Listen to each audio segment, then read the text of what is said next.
দৈনিক সর্বশেষ সংবাদ। মাহবুব আলম জুয়েল। গাজীপুরে জাতীয় দুর্যোগ ব্যবস্থাপনা গবেষণা ও প্রশিক্ষণ ইনস্টিটিউটের ভিত্তিপ্রস্তর স্থাপন করেছেন মাননীয় প্রধানমন্ত্রী তারেক রহমান। পরে তিনি বৃক্ষরোপণ ও মাছের পোনা অবমুক্ত করেন। দুর্যোগ ব্যবস্থাপনা ও ত্রাণ মন্ত্রণালয়ের আওতায় বাস্তবায়নাধীন জাতীয় দুর্যোগ ব্যবস্থাপনা গবেষণা ও প্রশিক্ষণ ইনস্টিটিউট ভবনের ভিত্তিপ্রস্তর স্থাপন করেন প্রধানমন্ত্রী তারেক রহমান।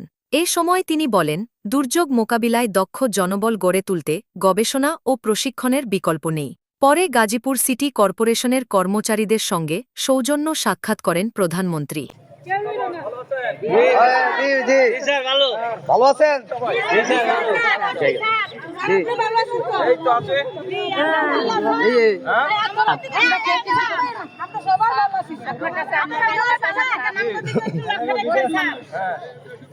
আমরা স্যার গরিব মানুষ স্যার।